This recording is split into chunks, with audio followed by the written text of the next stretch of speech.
من عسكري إلى رجل أعمال فسياسي ملأ الدنيا في زمانه. خدم في الجيش الفرنسي بسوريا، وكان صاحب فكرة إنزال الحلفاء للجزائر. الفرنسي الذي وقف ضد فرنسا ونادى بحقوق المغاربة، ووقف ضد احتلال أراضيهم، بل ودفع حياته ثمنا للدفاع عنهم، وسميت إحدى ساحات الدار البيضاء باسمه. إنه جاك لونغير دوبرويل، الضابط الفرنسي الذي تحول إلى أشهر رجل أعمال وسياسي في عصره. إليكم قصة اليوم من قناتنا، لكن لا تنسوا الاشتراك وتفعيل زر الجرس، ففي جعبتنا لكم يوميا ما يمتعكم ويزيد من معارفكم. عسكري من الطراز الرفيع هو جاك لوميغر دوبرويل، المولود عام 1894. تلقى تعليمه في باريس بالمدرسة الكاثوليكية إيكول جيرسون، التي انتقل بعدها إلى معهد الدراسات السياسية بباريس. ومع بداية الحرب العالمية الأولى التحق بكتيبة فرسان التنين العشرين، وهي إحدى أهم الكتائب البرية بالجيش الفرنسي، وكان حينها يبلغ من العمر 19 عاما. وفي العام التالي تم قبوله في مدرسة سلاح الفرسان للتدريب على المركبات المدرعة الخفيفة، ليرسل بعدها في مهمة عسكرية فرنسية لرومانيا لصالح الجيش الروماني ضد النمساويين. وبعد عودته خدم جاك لومغر مع الجيش التاسع الفرنسي حتى عام 1918، ثم أدى الخدمة العسكرية ل4 سنوات مع جيش الشام في سوريا، منهيا بذلك مسيرته العسكرية مع الجيش الفرنسي بعد أن وصل لرتبة نقيب، وذلك عام 1922. من عالم الجيش إلى عالم المال والسياسة.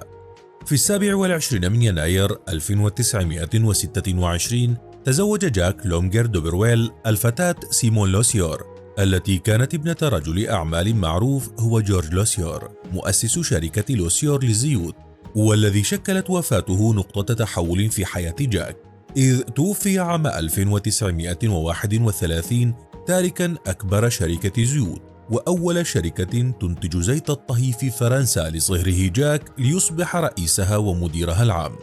ومن عالم المال دخل عالم السياسة من أوسع أبوابه، وكان يحمل أفكار اليمين المتطرف الفرنسي. ثم بدأ بتمويل منظمة اللجنة السرية للعمل الثوري لاكاغول، وذلك في ثلاثينيات القرن الماضي.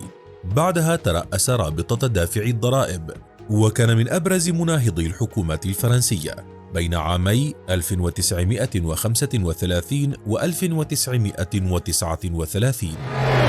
بين الجزائر والمغرب.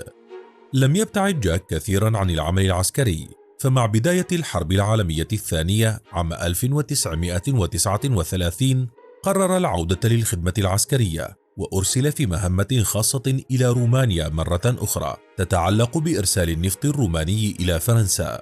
ثم تم تكليفه بمهمة أخرى وقع أثناءها أسيرا بيد الألمان، وبعد عدة محاولات استطاع الهرب من الأسر، لكنه تفاجأ لدى عودته إلى فرنسا بأن بلاده أسيرة بيد الألمان أيضا.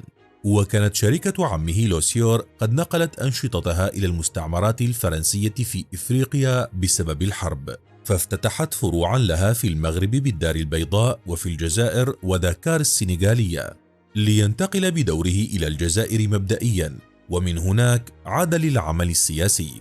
وبدأت جهوده لإقناع الحلفاء بإنزال قواتهم في الشمال الإفريقي، حتى تكللت جهوده بالنجاح عام 1942 حين نفذت عملية الشعلة التي تم إنزال قوات الحلفاء من خلالها في الجزائر، ما شكل نقطة تحول كبيرة في مسار الحرب العالمية الثانية.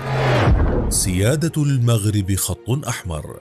بين عامي 1944 و 1950 وحفاظا على مصالحه الاقتصادية بالمغرب، سعى جاك إلى الحفاظ على النظام القائم بالبلاد، وناضل كثيرا كي يحافظ على سيادة هذا البلد.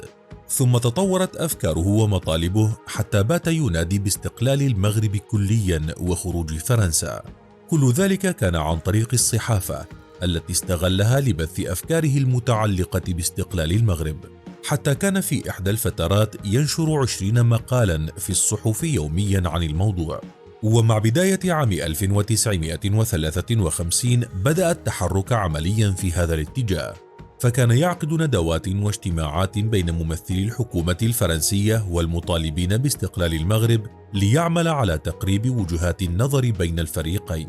ولم تمر تحركاته هذه مرور الكرام، بل تشكلت ضده قاعدة كبيرة من الأعداء المدافعين عن احتلال المغرب، خاصة بعد أن كثر نشاطه وكبر باستحواذه على صحيفة ماروكو بريس، والتي استعملها للدفاع عن وجهة نظر الليبراليين من خلال افتتاحيات لها تأثير كبير في الرأي العام في المغرب.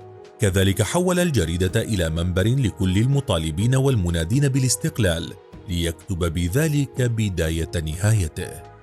نضاله المستمر وعدم يأسه وجهوده الحثيثة في هذا الاتجاه، كل ذلك تسبب باستهدافه من قبل منظمة اليد الحمراء، التي تم تأسيسها آنذاك خصيصا لاغتيال الشخصيات السياسية التي تخرج لتنادي باستقلال شمال إفريقيا، ليصبح جاك على قائمة أهدافها.